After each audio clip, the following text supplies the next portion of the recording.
time at St. Mary. Oh, okay. Yeah, so just connecting like my time at St. Mary's and kind of how I continued or my career path. I think like one of the reasons why I decided to go to St. Mary's in the first place was because of the Italian like culture and raising being raised Catholic. That was something that was appealing to me when I ultimately kind of selected St. Mary's, which I've shared how that even came about. But I would say that I think while I was there, I did participate in some of the things, some like of the Salsa and like just different programs. And so I think a lot of those experiences, whether there was like internships or I did like immersion, like for like spring break, we went out and did like an immigration immersion um immersion trip down to the border, and we went and like walked the deserts and like did some work with migrant workers, and we visited an orphanage and things like that. So a lot of like the social justice um values I think that I practiced when I was a student kind of transcended into what my career ended up being. Just to give you all kind of a little bit of rundown of what I've done in the 12 years, I guess, since I've graduated. The first 2 years, I actually became a teacher. So I moved to New York and I decided to pursue a master's in education and a teaching program. And so I got my teacher credentials for the state of New York, and I taught in New York City for a little bit, and then I moved to Western New York. So I was a teacher there for 2 years. And I was able to work with bilingual and ESL students. Was as a sixth grade, fifth grade, and second grade. So or my first year taught fifth and sixth grade, and my second year I taught second grade. But all the students that I worked with were ESL and bilingual. I think I shared a little bit of my background as far as how I felt like the education system that I grew up in, and then moving into St. Mary's was just there was just a wide disparity there, and so I think that was what pushed me to say like, well, what do I want to do, right? And everything that I had learned throughout my ethnic studies classes and the cross-listed courses just about the education, the public education system in the U.S. and how it disproportionately affected minority students, and so I think that. That was kind of like my first career, I say. In 2016, I ended up having like a pretty bad accident, my spring semester of my last year of teaching, and I had to move back to California because I was going to get surgery and I needed to be close to family. And so I thought I was going to be a teacher for the rest of my life. Like I thought that was like kind of my calling. And when I moved to California, I took a little bit of time off of work and decided that I was trying to make teaching happen in California, but if you know anything about the education system, every state has different credentials, and it's really hard. I had to go back to school again, and I was at that point I had done like 6 years of school, and I was like, I can't do this. And so I ended up pivoting and trying to look for work within the education space. Like I was looking at different like nonprofits, and so um I ended up finding a role or finding a really a career because that's what I've done now for the last like 9, 10 years is at the foundation of a corporate company. So I work for a big tech company, or I worked for a big tech company because I'm no longer there, for about 8.5 years, and I was doing social impact. And so, if you don't familiar with social impact or corporate social responsibility,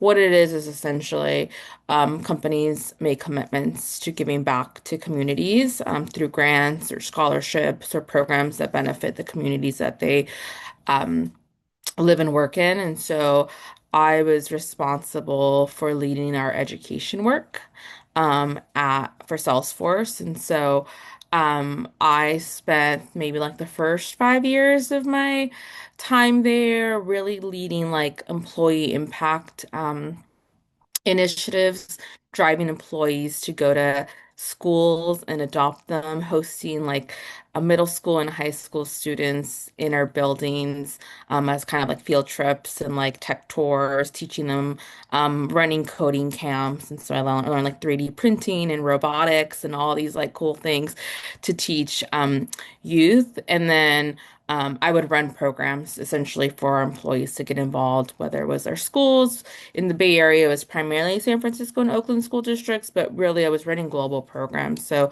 I oversaw strategy for Europe, Australia, Canada, like all over the world and worked with colleagues. And so we would run education programs. And then the last couple, like last 3 years or so, I pivoted a little bit from like more of that like employee volunteering or like really like out in the community. Like I was always at the school site or always doing something to really activate and really bring to life the company values of giving back and equality. But the last 3 years, I pivoted into more of grant making. And so I had a small portfolio. Um, I say small because it was small compared to how much our team gave, but I used to manage $2 million every year that I would give to nonprofits. And so I would have a portfolio of grantees that I would give funds for, and those were also um, global nonprofits that were, you know, working with underrepresented minority students, depending on like, I think this is really let me go on a little tangent before I even continue this, but I think the term underrepresented or like marginalized in ethnic studies, we look at it from like a US perspective, right? Like, what are those communities? But like for me, and this is like where, I could tie it into some of the other questions, it's like when I'm looking at it from like Australia, like guess what? There's no Latinos in Australia, like, right? So what does that mean? And so I had to contextualize, like, what do those terms mean? Underrepresented, marginalized, et cetera, right? And then I also had to learn what that like means in each context of every country. So like in Australia, for example, we're talking about Aboriginal people. In India, we're specifically talking about women. In Ireland, like every country literally has a different way to define what that looks like. And so I would work with um, my team to make that happen. But going back onto the work that I was actually doing, I was funding grants in those communities that were supporting access to workforce development, training, STEM. Um, Education, AI, mental health. And so I would source grantees across the globe for this portfolio. I also started managing and going into a little bit of the business side. It's called cause marketing. And so what that means is essentially we might be working with a partner on the business side, like on the sales side of the company, and we want to do like social good. So an example of one of the projects that I led for, I don't know, like 5 years was the Golden State Warriors. And so basketball team, they use Salesforce, like they use our technology, but we also have shared values of giving back to the community. And so anytime like with that program, anytime that one of the players would hit a three, our company would donate $500. And so you'll see like so if you ever go to a game and you'll like you see them hit a three, it says like Hoop for Kids, Salesforce, and it's like 500. So I would manage that program, and then I would also work with selecting the nonprofit beneficiaries in partnership with the foundation. I worked on another cool project where we built a whole teen tech center with like Best Buy. So I would work again, working with our customers, but like all on social impact and realizing that. And so that's kind of the work that I've been in and is CSR, philanthropy, social impact, doing foundation grant making, but for a corporation. And so right now I'm in this like pivot space where I've left the corporate side. I've been doing some consulting on my own, but I'm hoping to maybe move into same type of work, but in for a private family foundation. So high net worth individuals or trusts that have and doing grant making in that space. And so I'm kind of in I've been doing that because I left Salesforce last summer.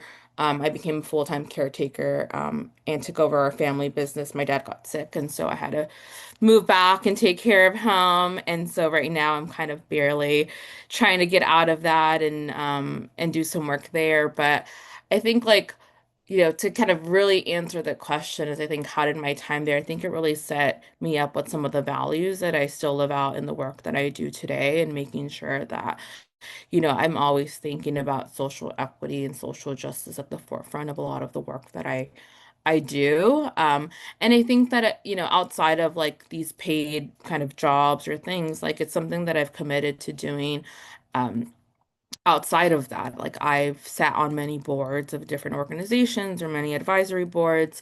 I spent a couple years at the Oakland Education Fund, so they are kind of the big sponsor, or not sponsors, but they're like the premier fundraising arm for the Oakland Public Schools.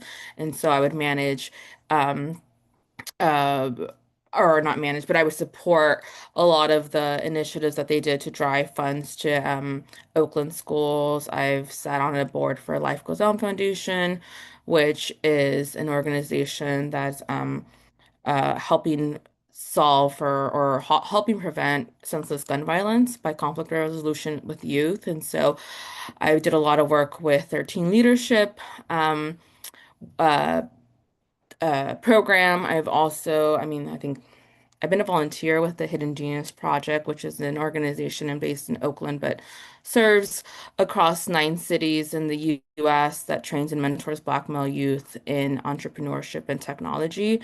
And so I've been a volunteer with them for a long time, and I've been on the board for almost 2 years now. And so a lot of the work that I do there too is also in what's called like fund development, talking to donors and engaging donors to really support the livelihood really of the organization. And so, but I also get to work with a lot of youth. I volunteer almost every year to recruit the youth that go through the program. It's a 15-month program. And so it's been really cool since I've been with them, volunteering with them for so long, that I'll see young folks come in as like juniors and seniors in high school. And I interview them to see if they'll be part of our cohort. And then flash forward like 5 or 6 years, now they're like graduating college and going into the work field, and they'll come back and say hey, like, can you help me build a connection or a network? Or I was just in the office last week.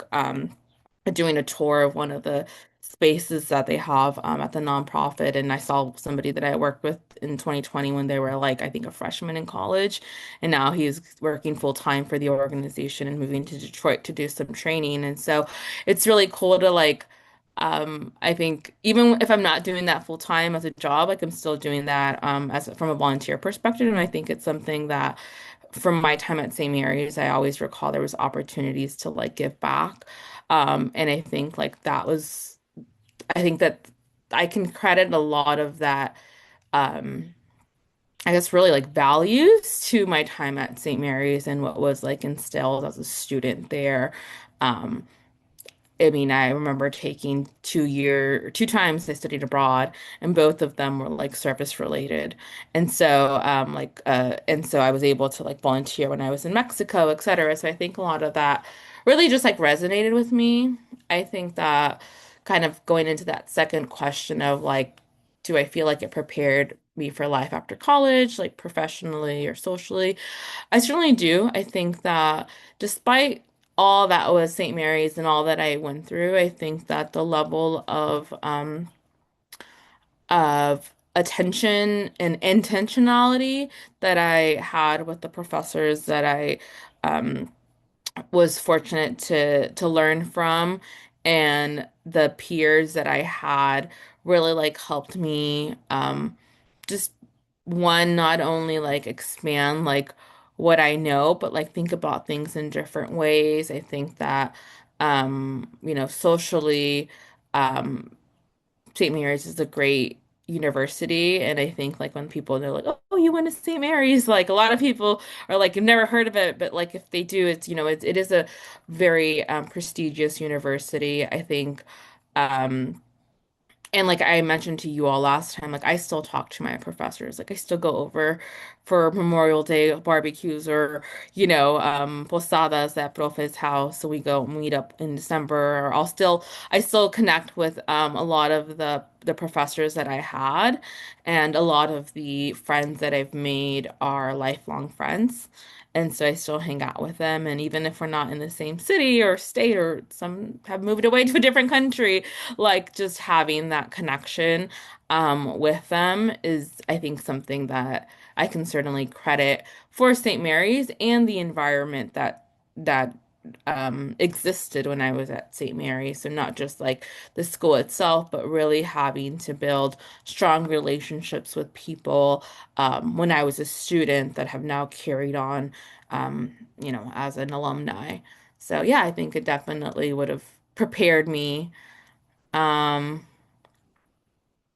Sorry, I'm reading the third question. Are there any specific lessons, relationships, or experiences from your time at St. Mary's that shaped how you navigate your career? I think, yeah, I mean, I talked about it a little bit of like just the relationships with people. I think some of the experiences. I had piloted a program, well, two actually. One was with salsa, and it was like a summer immersion program. I'm pretty sure that they still do it, where they will like you live in like a Lasallian kind of community. So at the time it was four of us doing the program, three of us were in the Bay Area. We were actually my freshman is soft no, my freshman is sophomore year. Um we lived in Oakland. They put us in a house, like St. Mary's put us in a house in Oakland, and we all had to like live in community. And like I remember very specifically, we didn't have cable or internet. And we lived in West Oakland, like right on 10th Street, right by like the BART station. And the three of us we were essentially like volunteers or interns at different um, nonprofits. And so I remember when I did that, I volunteered at it was called GAP, the General Assistance Advocacy Project in San Francisco. It was like right in the like Tenderloin. And then some of the others volunteered in other places, but or were interns at other places. But I like specifically remember that experience because we were the first people to like we were piloting it basically, and I'm pretty sure it still exists now. Um, and I like remember that because it was like really like an immersive of like getting out of your comfort zone. I remember like learning how to live like modestly. Like I don't even think we had beds. I think we literally like had a mattress on the floor. Like it was a very immersive experience. And then we would meet with our advisor Ryan. I don't know Ryan Lambert. I don't know if he's still at St. Mary's or not. But he was with Salsa. But yeah, we would meet with him, I think like twice a week and do like family dinners, and we had to like cook together, and we would have to go get our groceries at like the community markets. But like I just remember that being like one of the first like professional experiences that really opened my eyes to like doing like social impact work and like doing like community work. And so I was really fortunate to be part of that. I think the second experience that um really sticks out to me that I mentioned uh was the immersion program that we did with Sister Jody. And so at the time, this was like probably 2000, I want to say 11 or 12. Um, immigration was like this big thing, and we were seeing mass deportations. You were seeing like laws like in Arizona and other places. And so we spent our spring break by going in a van. It was like, I don't know, 10 of us, 10 girls, with like like a nun, like Sister Jody. Like we drove down to like um Arizona, and we did a couple of things. We like visited in like an well, it was Arizona and I guess Texas. It was like the border. We were basically at a border. But we ended up driving down, and we had like done everything from taking like walking into the desert with a like a kind of like American Red Cross or like group. We like carried gallons of water into the desert. So we did that. We visited immigration court, and saw like mass deportations and how they were happening. We went to like an orphanage of kids, of migrant children who were either like separated from their families, trafficked, um, or become orphans essentially because maybe their parents were deported, etc. So we did a couple of things. We filled our backpacks in our suitcases because we did cross the border because the orphanage was in Mexico. Remember, we had to cross the border. We filled like our backpacks with like first aid and like medicine, donations. So like leading up to this trip, we had asked for like toiletries, etc.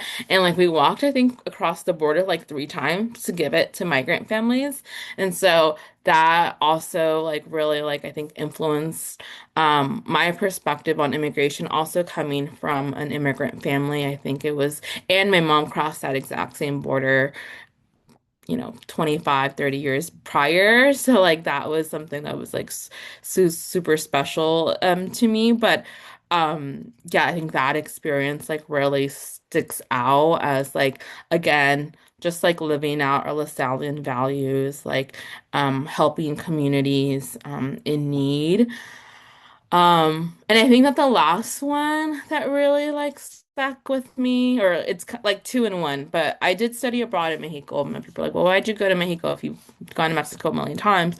But it's a very different experience. I think that um, it was a different experience to like reconnect with like that my roots and like where I came from and learn a lot about the history of Mexico and globalization and like Chicano and Chicana kind of studies. And so it really like that was kind of the catapult to like me and declaring into ethnic studies. But what was really special about my first, because I studied abroad twice in Mexico, the first time that I did it, we were able to go and uh, essentially volunteer once a week, once or twice a week, at the school.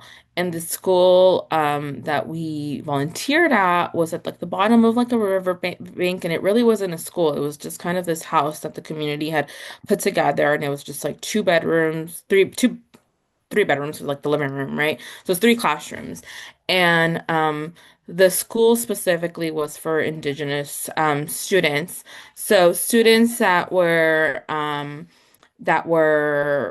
basically building like when you go to Mexico and you get like bracelets or things that are painted like any like trinket or like artisan, like they were artisans essentially. And so these kids didn't go to school because they were artisans, and they would travel. A lot of them would travel across Mexico and follow like different like festivals. And so and they were all indigenous and they all spoke Nahuatl. That was their first language. And so Spanish was essentially their second language. And so we were teaching them Spanish. So that was like I think also like when I think about like, oh, if I would have never done that, could I could I have, or would have I thought about going into like the education space and becoming a teacher? And so I fell in love with these kids. Like they were really, really special to me. And I like with also like the director, like the teachers, so much so that the next year as a junior, yes, because yeah, the next year. I petitioned again. I don't know why I was petitioning St. Mary's a lot now that I think about it. There was another program again. I don't know if it still exists, but basically it was like a Lasallian study abroad or like again, like when you do like your Jan term, you can pick like, I don't know, photography classes or whatever. But there's some that are like travel Jan term classes. And this one specifically was like a program like that the Christian Brothers had. I forget, I think it's called like Leo or something like that. Um, but essentially, you would be able to do some kind of like like Jan term would be like an internship or some kind of like social impact volunteering with a community. Like I think people would work at like the food bank or something like that as their Jan term and they would get credit. And so I decided that I wanted to go back to that school and spend the entire Jan term working with those kids every day. And at first they were like, well, we don't do this like abroad, like it has to be here. But I convinced Professor Ramirez to take me with his, because he would go Jan term through like the whole spring semester, would go to for the travel abroad. I'm like, please just take me with you, profe. Like I can stay at like I was like, I'll even stay at my like old mom, you get a host mom, your my old mom's house. Like I already called her and she said she'd take me. Like please just be like my faculty like advisor or whatever. And so he was like, yes, of course. And so we spent like I don't know, like a month um gathering like donations like leading up to our departure, gathering donations like for the school, like monetary and like clothes and things for the kids. So everybody that studied abroad that year had to take an extra suitcase filled with donations. So like when I got to like the school, I was able to like give them, all these donations and stuff. And for many, many years, I know I don't Prof is no longer there, but I think he still does the Mexico Cuernavaca trip as kind of an adjunct professor. But for many, many years, that actually continued. And I also, because again, these were all artisans, the kids, I did it maybe like for 4 or 5 years. And then I kind of like stopped doing it just because I wasn't. Well, had to move to New York and then life, right?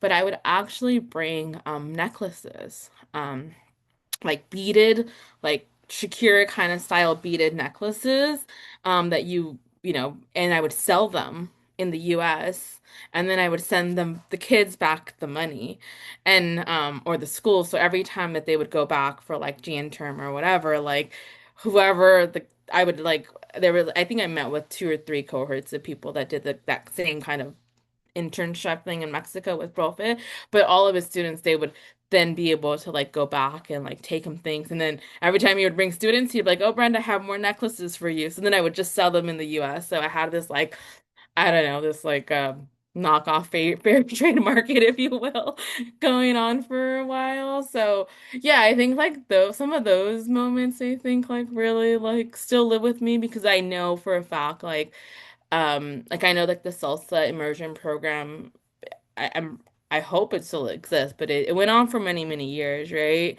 And same thing with like the Mexico Cuernavaca, like the I mean the study abroad trip always existed, but it was the like internship with that school. And like to this day, like I'm still like Facebook friends, Instagram friends with the teachers and here and there. They'll be like, hey, on WhatsApp, like, how are you or whatever. But I mean, it's been over 10 years that I did that. And so I think um I know I kind of like lost touch with the program itself, but I would get like these like pictures from the teachers to be like, look what the kids, look what the students brought us from St. Mary's or whatever it was.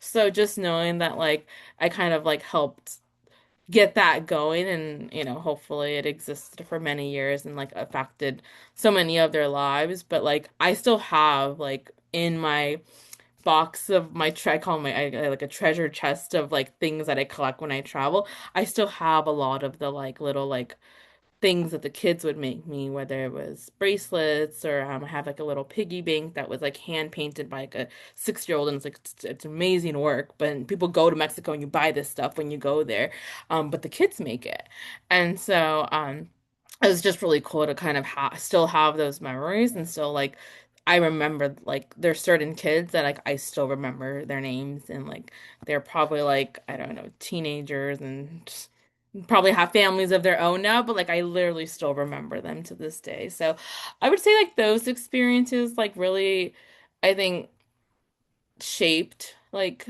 who I ended up being or what I wanted to do with my life, whether it was my time as an educator or my time now kind of as a social impact professional.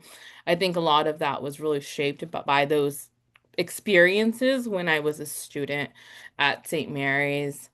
Um, did I ever feel pressure to move away from my identity or values as I move forward in my career path? And I don't think I did. I think quite oppositely, like if I wasn't an ethnic studies like scholar, I don't know if I would be so comfortable in like my identity and who I was and in my story. And I think that um often people talk about like imposter syndrome and what that feels like in different spaces, or how do you show up as an ally if maybe you're not the like majority in that space and whatever it is, regardless of your background. And I think that like because of my education and because of my like ethnic studies like academia background, I think like I show up like yes, I still sometimes have like the imposter, but show up more authentically myself. And I know that like my experiences and my background and my identity and my um culture uh validate like who I am, and I don't feel like I need validation from other places or people. And so I think for me that yeah, I think like it hasn't necessarily like um made me move away. I do think though that my liberal arts education helped me realize the aspects of my own culture and in life that maybe I wasn't so I don't want to say proud, but like fond of.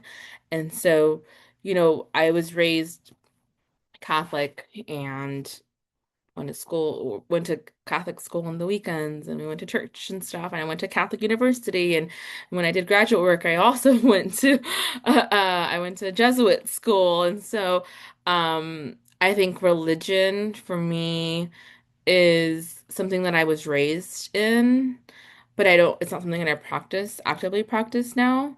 And I think it's because of my liberal arts degree. It's because I learned how like religion has been weaponized in so many ways. And so, um, I always say like I was raised Catholic, but I'm not practicing. I'm more spiritual, right? And my time even in Mexico and like really learning about my indigenous background really made me a more spiritual person. I think probably more spiritual and connected to like a higher being than if I was a Catholic or a Christian or a whatever, religion it was.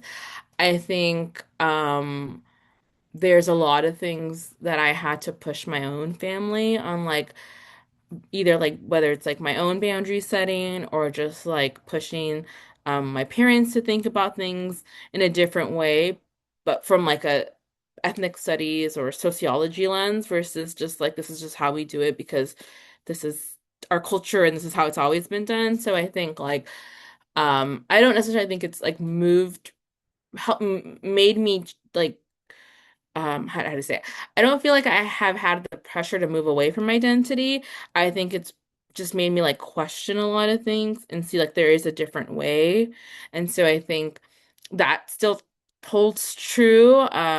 And I've also like learned how to talk to people like, hey, like my mom was like, she said I was going to where when I said I don't want to be Catholic, which is like, what is this? Like she was like, and so I had to just like, it was a lot of, it's a conversation that I had to go back and forth with her on. I'm like, well, why do you believe that? I'm like, it just doesn't make me a bad person because I'm not going to mass every day. I'm still living out the same values. And so it was just a lot more of like talking about that.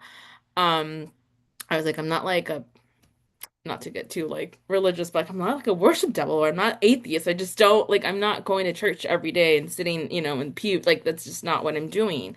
And so I think that's where I've seen like a little bit more of the pressures, right? But I think just having like courageous conversations. Um, do I feel like there's something that I missed during my time at St. Mary's? I don't know. I don't know if I would say missed. I feel like I did a lot when I was there.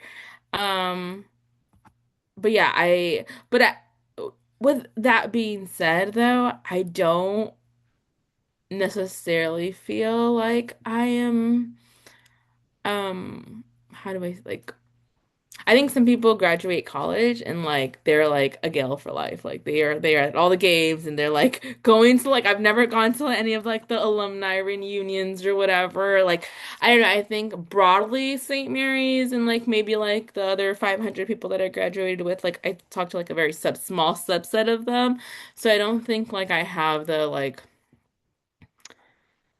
I don't know, school pride. And maybe that's just because of all the things that like I experienced and when I was there and I navigated through, right?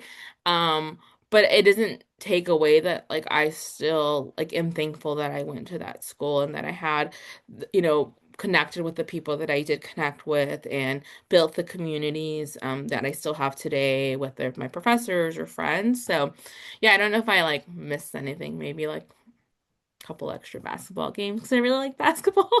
I wish we would have had a football team because I'm like wearing my Raider. Like I'm like so if you're not following the draft, like yes, we're very happy over here in the Raiders Nation. But yeah, I don't think I necessarily like missed the opportunity or experience. Because I feel like I was pretty like active and like had, you know, um, I always tried to like get involved in things, and so yeah. Let's see, when do you think about everything you experienced as a young adult in college, do you feel proud or do you have any regrets? Yeah, I would say that I feel proud. I think that like I accomplished a lot as a young person. I think that like um I would say though that because I did that and I didn't just go to school, like I did this and then I did that and I piloted here and then I like worked there and did that or whatever. I did feel like there was like a pressure to like continue that. And I did that early on in my career. Like I was like always on like a committee. I was always doing something at work. I was like, and then the last like 2 years or so, like I've taken like a step back. Like even right now, like I haven't worked, and people are like, why haven't you go back to work? And I'm like, because I'm good. Like I did the work early in my career, so like I could take a year off of work and be good. Like I'm good, you know? And so I think like um I would say that like I don't know. I don't know if it's like necessarily a regret, but I think I'm very cognizant that I put a lot of pressure on myself to like work really hard, make something myself, like, early on. And so like maybe I could have done more basketball games or whatever it was, and enjoy the college, but I also just at the same time feel like I did not have time for that. Like I had goals and I really needed things to accomplish and like I know I felt the pressure of my family like okay, you're the first to go to college, like, and I lived that for, the 10 years after graduating. Like now I'm kind of stepping into an era of like slowing down and like really appreciating some of that early work. So yeah, I don't think I necessarily like have any regrets, but I definitely still have a lot of things that I'm proud of. Even just the fact that your professor was like, "Hey, I know you because so and so talks about you," like I think that's like to be somebody that people remember is something to be proud of, I would say. Do you think your values were shaped in college day with your throughout your lifetime? How much ideals has changed?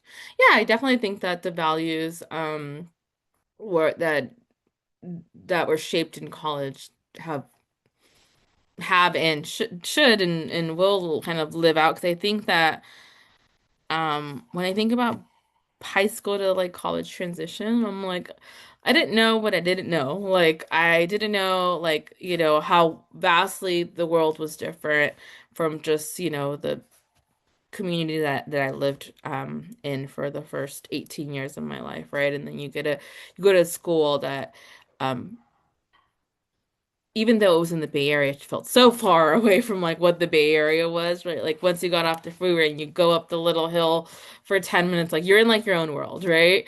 At St. Mary's, for better or worse. Like you have access to everything, but you are very much in your own little world over there relative to like other colleges that are in like cities, etc.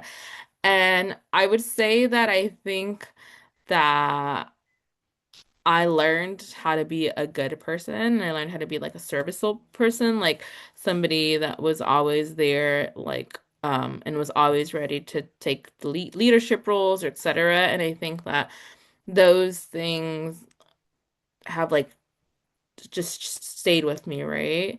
I think that people find themselves, and I think if you're going to be a bad person, you're going to be a bad person for the rest. I don't know. I guess people could change, but like I feel like if you, if you say like I want to, make change in my community, or I want to, or even just ambitious, like career wise, like I want to be in the top of my class. I want to like, be the next innovator of something. I want to be the next CEO, and like you really work hard. And I think college in St. Mary's gives you a place to like harness who you want to be as a person.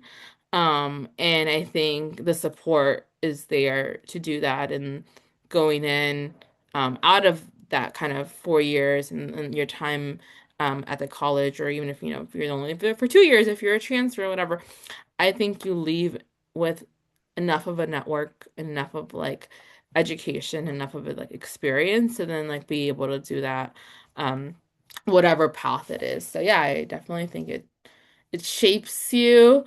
And I think that I don't know if my ideals have necessarily changed over time. I think I'm a little bit less mad.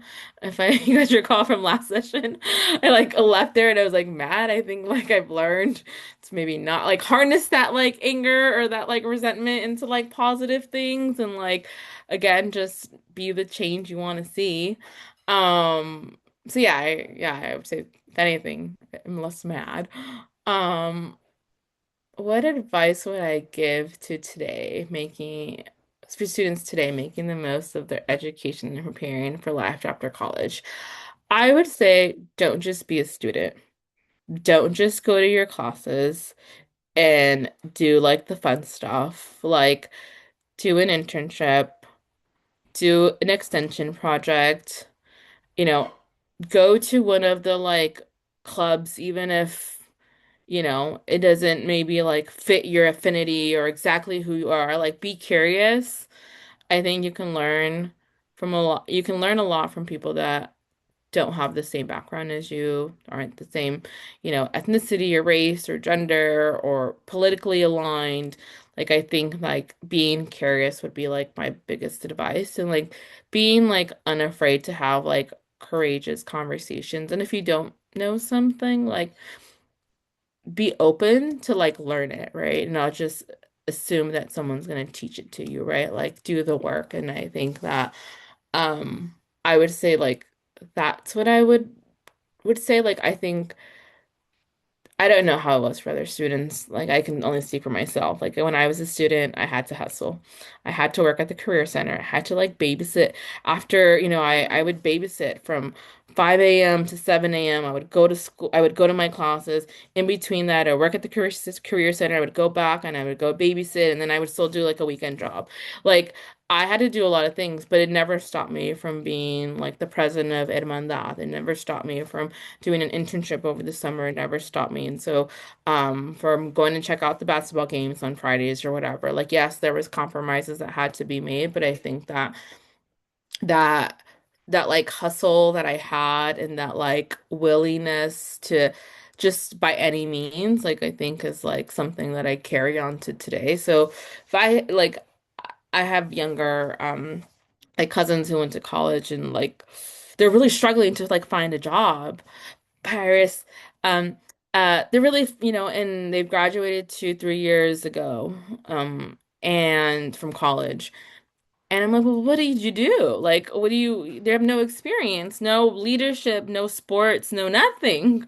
And I was that's the time where, like, I think in college, it's like you have to go after those opportunities because no one's just going to give them to you, right? And so I think, like, my biggest advice for students would really to just prepare for life is like whether it's taking on something on campus, taking on something on your community, being a volunteer, taking a part-time job, even just meeting with your professors. Like professors have office hours, and for your next job, guess what, you're going to need a reference, a professional reference. And if you don't have one, the only professional reference that you're gonna have might be like your professor for whatever class you're taking. And it's like, um, a lot of the professors at St. Mary's, I can't speak for all of them, but something that I like remember is that when I did my like when I went into teaching, like my references were my professors.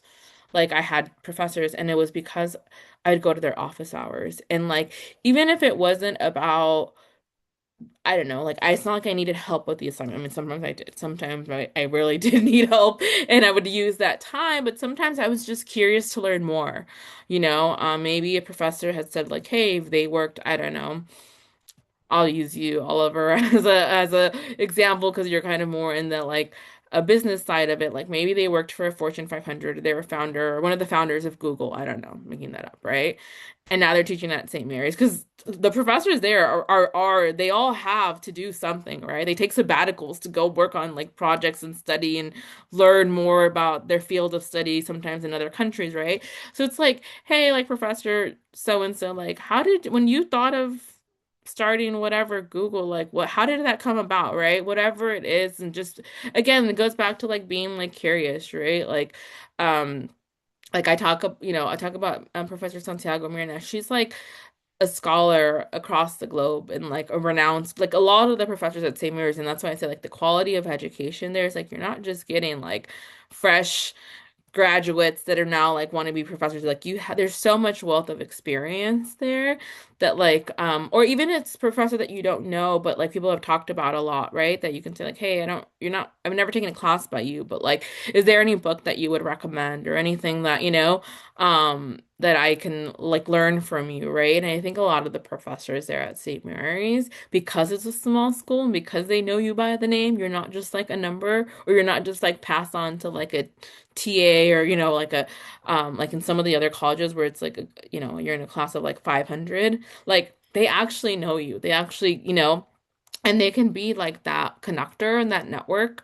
And I've seen that a lot of times where I've like been like, hey, do you know somebody? Or hey, like, or they'll call me, and now as an alum they'll be like, hey, we're trying to launch this LATAM Institute. Do you know of any like organizations that like would fund this or whatever? And like I'm like, oh yeah, you should look into this or whatever, right? And so I think like um that would be like my advice too, like for students. It's like, yes, get involved, but also just be like build those connections with people and the faculty there. Even like the brothers, like there's a lot of brothers there that have literally like this is what they've dedicated their life to. Like they are never leaving St. Mary's. They're gonna live there until the day like they die. And it's like their whole commitment not only is on the religious side and like their commitments as Christian brothers, but really it's like every student, right? And so some of these are your resident directors, or the professors that teach like seminars, etc. So it's like they have like, I don't know. I don't know what brothers are still there. Some of the ones that I was pretty close to have passed away. But like they have some like crazy stories to tell, to like funny stories. Like, so I would, if there's like a brother that you, even if you just seem like, hey, so I'm so and so, like, um, do you ever want to sit down and have lunch at Oliver or whatever? Like they will take you up on that offer. And they bring a lot of wealth of knowledge, and they're also like super connected. Because if you think about like the Christian brothers, like you could like them or you could hate them, but they're all over the place. So it's like if you decided like, hey, I'm thinking about going to this school that also has like run by Christian brothers or whatever, it's like they're gonna know somebody. They're gonna make some calls, right? So I think like just like keep that in mind, especially I think you're, is it senior or junior, Oliver? I'm a senior. Senior, and then Danilo, you're a junior, right? Junior, yeah. So like you guys are, you have a couple months left and you have a whole year. It's like if you haven't had a job or internship or done, it's like it's not too late, right? To still build those relationships and use the career center. Like I hope it's still as great as when I was there because I was I was a worker there. So I know the career center and they have great career counselors and will help. I don't know if Christine is still there. She was my favorite. And Vicky. I know Vicky's no longer there because she was my former boss when I worked there for 4 years. But yeah, there's all these like career fairs that they bring employers and stuff like that. Like I wouldn't wait until, sorry, Oliver, if you haven't I think you said you already secured something. So, but I wouldn't wait until like senior year, then you'll like really like go after those opportunities and then start thinking like, do I want to go, because I think then like, you're in like physics, right? Is that physics, right? So it's like, am I thinking about education? Am I thinking about getting a second degree? Am I thinking about like engineering, and structural engineering? Like you have to kind of start building that network, right? And I think that if it's your professors or anybody like from a staff perspective at St. Mary's, they might not be an expert in it, but they'll know somebody that they could send you like a LinkedIn connection, etc., right? I think that was the one thing that I saw that a lot of people didn't think is like what's their next step. I struggled with it. Like I remember like I declared as a senior, I'm like, I'm doing my ethnic studies major, and then I was like, well, what am I gonna do with it? Right? Like, what do I do with this degree? Because the degree, honestly, it's just a piece of paper. Unless you're gonna get like a very like a you're going into like nursing or you're going, like any liberal arts degree or business, like they're it's just a piece of paper. Like you're gonna learn everything like by actually doing it and getting those like internships and those experiences. And so at the end of the day, it doesn't really matter. Like I was in ethnic studies and started working on one of the top tech companies, and now I can tell you all about marketing. I learned how to code. I learned all these by just doing it. Worked at CRMs or like learned how to use CRM systems and data visual. Like I didn't study that. Like I just you learn on the job, right? And so, but what was like my pathway in was like that piece of paper, right? And so I will say like definitely start thinking about like who can I like talk to? Who could be like a reference? Who can be a connector for me? And sometimes it's also your peers too. It's like you never know, you might go start the next company with somebody who you went to college with. Like that's usually how it goes for some of these like tech entrepreneurs or business entrepreneurs. So yeah.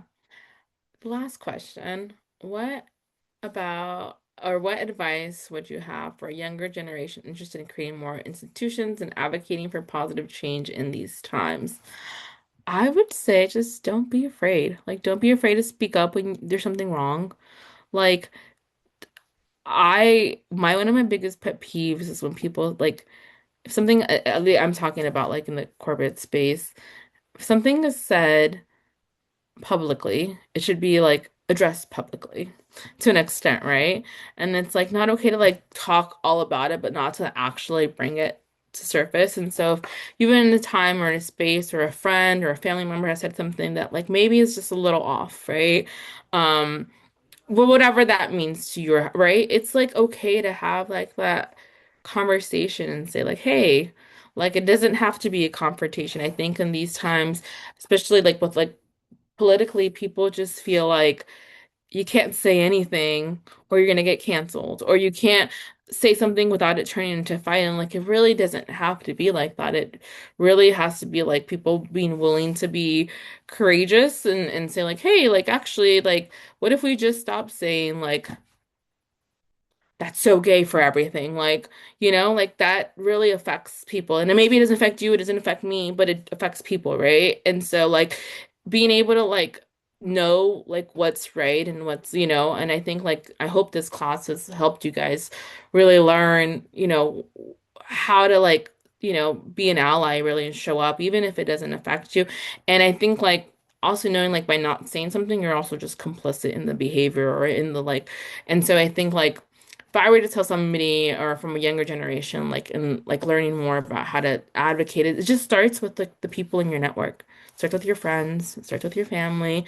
It starts how you yourself like change and the way you talk, who you support as far as if you know that a business, I mean, let's not get into like the whole like business sides and companies, but like if you know they don't stand up for something that, you don't believe in, it's like your power speaks. You just pivot to something, to a different store, a different company, etc., right? Like there's things that you could do and they don't need to be like loud. They don't need to be like let's, you know, march to the president's office of St. Mary's. Don't be like Brenda. It doesn't always have to be like that. It's just like simple things like, hey, maybe I just unfollow somebody on social, right? Or whatever it may be.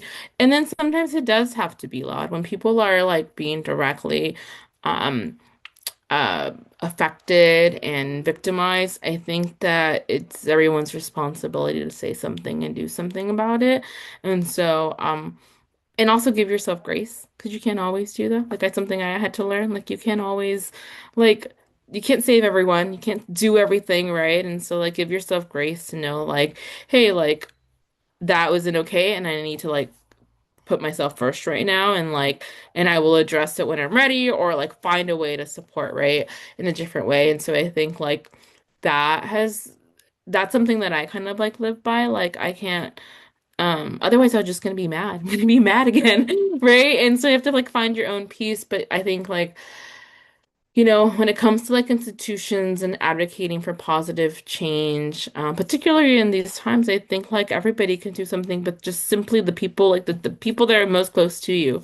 Like those how things have changed and how we pivot. I talked about like sometimes my parents, even like with the religion thing, right? When they were like, what do you mean? Like, and I just had to keep telling them like, hey, like this is why I've decided to like move away from being like Catholic and going to the Catholic church. Like it doesn't mean that I don't believe in this, and this, but like, and just having these conversations and then having them like see from my perspective and like being accepting. And maybe we won't always agree, and maybe they'll still continue. I mean, I was never trying to tell them not to be, but I was just trying to have them to understand that I was no longer going to be and why. And at first, it was this like very hostile conversation. Now it's like fine, like I don't get.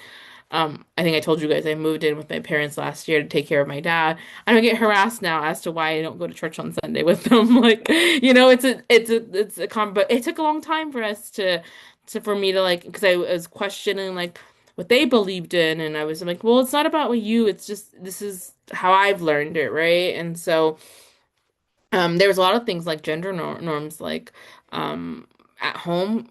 Uh, my parents still partake in very like gender norms, where like mom's at home, dad's, and I told them, I'm like, well, why did I go to college if I was only expected to be at home and be a caretaker for my husband and children or whatever it is, right? So it's like, why did And so they've come to like realize like, hey, like there was a time period where this is what the norm was like culturally, and like there's a different time period, right? There's a time, and so I think, and there's a different uh, uh, the reason why I can do this and I can travel alone, because that was another thing when they would question like why I was always traveling, and I'm like, well, because it's something that I want to do and I can do it, and like 100 years ago, I couldn't get my own passport without being married or whatever it was. And so, I think just like having those conversations with the people that you're close with, your friends, and then also just like, if you're talking about institutions, is like, you don't always have to be the director or to be a staff member to support a nonprofit. You can volunteer, you can just share their message on your social media, you can donate, right? You can become a mentor, whatever it is. And so I always, because of the career path that I chose, and especially working at the company that I did and the type of work that I did, everybody wanted to do my job. They were like, "You have like the coolest job ever. Like that's what I want. Like how do you do that? Like basically like how do you take my job?" And I'm like, "Well, what are you doing?" And because if I had, especially when I was hiring, um they were like, "Oh, we really want to get into that space," and I'm like, "You don't just like get into the space because it sounds cool. You have to actually like do the work, right?" So I'm like, "So when's the last time you volunteered with anybody?" And they were like looking at me like, "Oh, like I did like a cleanup like 3 years ago." I'm like, "That's not your value then. Like your value isn't to be service, like it's like maybe something you think is cool and like and it sounds like great and you'd love to get paid for it, but like I've been doing this work before I got paid for it, right?" And so um, I think like that's something where it's like always just like be true to your values and like what you want to do and who you want to be and what the like your legacy is and what you want people to remember you by. I think it's the biggest compliment is when somebody talks so highly of you in a room that you're not even in, right? And like ask yourself is like how am I as an individual gonna be talked in rooms where I'm not in? Like if, my professor has a job opportunity, are they gonna remember me? My colleague wants to, my peer wants to start a company, are they going to think like, oh, let me call Brenda, like, or whatever it is. And so I think like regardless of majors, regardless of what career paths, or regardless of like what social values people have, I think it's like always try and strive to be the person that people talk highly of when you're not even in the space. And when people know about you, and you don't even know them, but it's because other people have told you, right? And I think that's something that I've always thought of as like I want to be that person. And it's not about like ego or about being like I want, it's about like I just would never want people to associate me with something that I'm not, or associate me as someone who I'm not, and or that's not aligned to like my values. So that would that'd be my advice for younger generations. I have a question kind of following up on that piece of advice you gave, but also like last interview, you mentioned that you're the type of person who, like, if you see something unjust, you're the type of person who'd go up and do something, or if you hear someone say something, you'd say like, actually, that isn't right. Like, you'd be the one to speak up, and Yeah. you don't really care about whether or not that like can come back to bite you. Um, I was wondering, like, in a professional setting, like Salesforce or whatever, how you kind of navigate doing that and having that feeling of not caring how it affects you if like someone who holds seniority or just in the professional setting in general, if that happens and you notice how you act on that without like how you have that same kind of response. Yeah, I think like there's times and places, right, for Mm. for these kind of conversations.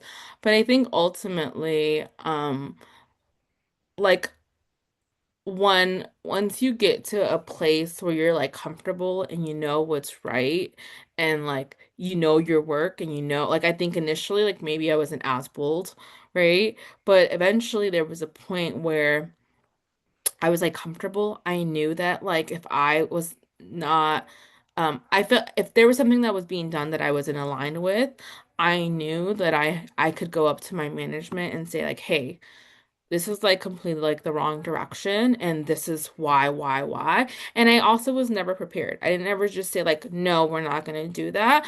I would propose a solution. So like being very like solution oriented and realizing that people didn't just come in to like make maybe an insensitive like remark or a suggestion or like try to like do something that maybe wasn't aligned from like a just perspective, right? Giving people that grace to like make the mistake, right? And not take it personal. But I think that um you have two options. One, you can just like be passive and then just kind of let it repeat itself or let like something happen, or you can say something and be okay if it doesn't materialize, right? But at least you can live with yourself as a human that like, hey, I'd said something that maybe like wasn't okay and like maybe ruffled a little bit feathers, but I also was justified and I also proposed an alternative way. And ultimately, if that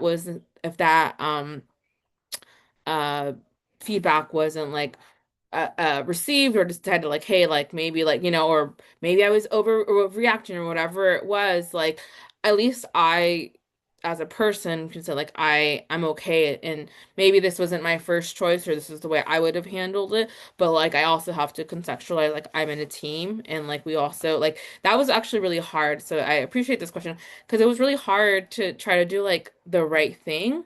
And then I work for a Fortune 500 company. Like and sometimes, like, business and like doing the right thing, like, doesn't always, because some people don't get it and they're like, oh, we just want to photo op with these kids or whatever it is. I'm like, whoa, whoa, whoa, that's not what we're doing here. We're actually like, and so it takes like that education, right, of being able to say like, hey, actually, yes, we can take a picture, but would you consider taking this picture and then writing about it on your LinkedIn and saying how great it was to work with these kids and like how you're encouraging other people to support or whatever it was. And so it didn't have to be like, no, you can't take a picture with these kids and post it, whatever. It was like, great. And can you do this? And so I think like that's just like one example, but like sometimes for like one of the projects that I was in charge of, I was talking about like bringing in uh, uh, schools, right? Or young people or getting our employees out there. And sometimes we would, on the business is a business side, right? We wanted to build things that were like, we can engage a lot of our employees in volunteer events, right? And to build culture and like company values, et cetera. Right, great, cool. But sometimes we would take the easy way out. And what's the easy way out? I was like, we would build 500 backpack kits. Cool. And we'd just go by. And I'm like, is that really what our school needed? Like, is that, or are we just doing it so that we can like pat our backs and like, and I think there's a little bit of, there's like a balance, right? But like on the business side, I have to think, well, I work at a business, right? So I need to figure out how do we maximize our employee engagement, right? But on the impact side, is that the most impactful thing? Like towards like the last couple of years, we stopped doing these like kits where we would like great pictures, great news story, like 500, but it's like that's not really what they needed. Like they would have much rather given a donation and like and be able to do something for their staff or whatever it was, right? And so that's where I think like you have to like I had to put my business hat on, but I also had to put on like my impact hat, right?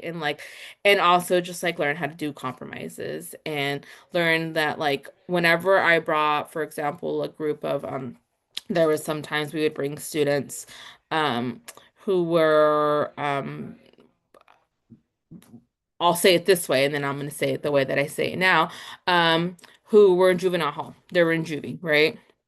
So a lot of people be like, oh, they're in prison, they're whatever, they're incarcerated. I'm like, but no, like the way that I should have said it or that it should be talked about, they're just their justice impact youth. They're still children, they're still youth, regardless of what they've done. And we don't know. Maybe they stole bread of loaf because they were hungry because they don't have well, you don't know. And so like for me, part of this kind of when I think about ethnic studies and stuff, it was like being able to educate people like, hey, we're bringing in this subset of students.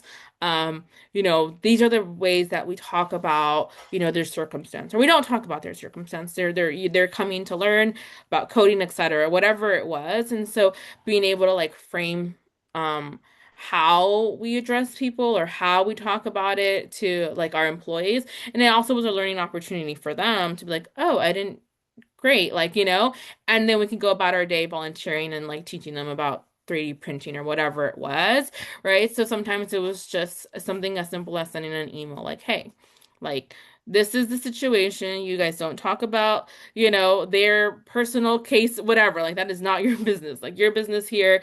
And so I think, like, those were moments, I think. I think in meetings when things were done, like, insensitive, like, I was always pretty like vocal, but I know that some of my colleagues, particularly colleagues who were like still more junior in their like careers, didn't always feel like if they said something like it could hurt their promotions or whatever. And so somehow it all got funneled to me and then like I was like the spokesperson. But I think what I appreciated with the time that I worked at Salesforce that I always had allies who weren't that who didn't look like me that sometimes were always more senior that I could go and say like, hey, actually this is affecting a lot of people and what that comment and so I was like, can we have a conversation in private? Like it's not a and like things would get resolved or whatever it was. So I think that like there's like times and places for it, but I think that it's not doing anything about it is like more detrimental than just being like letting it go because you've all probably heard and learned the form or the terminology like microaggressions and how those things are like little paper cuts and imagining being in a space where you're getting a paper cut every single day eventually like you've severed a whole finger, and so when you think about it when you let one microaggression go or happen, it just leaves the door open for another one and another one and another one, right? And so I think like as allies, because everybody can be an ally, for anyone really, it doesn't have to be. I think there's just a misconception, at least in corporate, it's like, oh, it's like the white person has to help the no, it's not like that. It's like the man can help the woman, like the straight person can help like it really, right? Like that is truly what an ally is, right?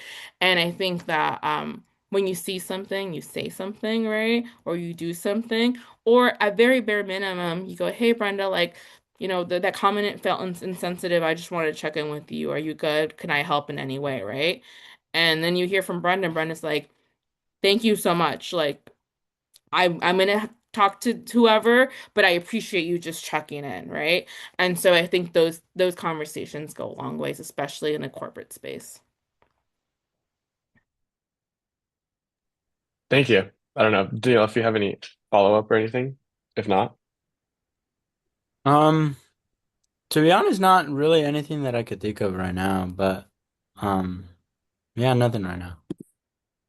you're good. Thank you so much, Brenda, Yeah, for of course. speaking with So us. what did you guys end up getting more info on the the wrap The up of whole this? get to, I Yeah. think that he's still finalizing like the timing just because I think he'll probably either reach out to you or ask us to reach out to you again just to confirm timing for everyone because it Okay. should be our final week. I'll look right after this to see if he sent another message out about it.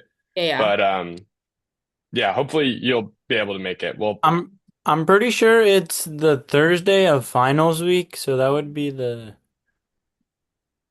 21st, I think, at Okay. 1 p.m. Okay. I'll ask Professor Viola about it as well. In the mhm, meantime, okay, I told you guys that I had some things to send to you that I think would be really cool. Mhm. Um, I have to I moved, so I feel like things are mhm, in boxes. And so I'm gonna spend maybe this weekend, or this upcoming week, seeing if I can find some of those things that I can share mhm. with you all and either scan it or just drive it up. I mean, like I'm 30 minutes away, so I Yeah. could get over there just so that you guys kind of have that as you're wrapping up the project. And then if there's anything you're like, hey, we want clarification or just, send me some messages. I can always like send like voice messages too if that's like helpful. hmm If we can't find like another time to meet if it was needed. Yeah.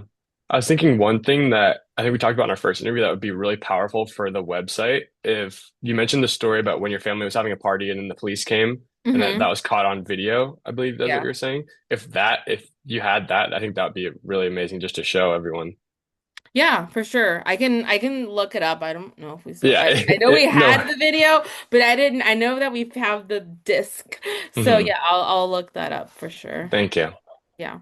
And then also, if you just want to share like any photos from your time here at St. Mary's, or like maybe pictures from like the volunteering that you've done, or just and like anything at all that like you think kind of relates to like in terms of photos relates to your time at St. Yeah. Mary's.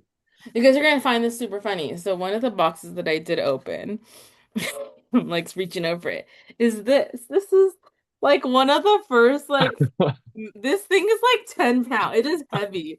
It is like this was my MacBook. It was like the first one of the first MacBooks Wow. that came Dang. Um, the MacBook Pro, and it's like super heavy, but it is the computer that I used when I was in college.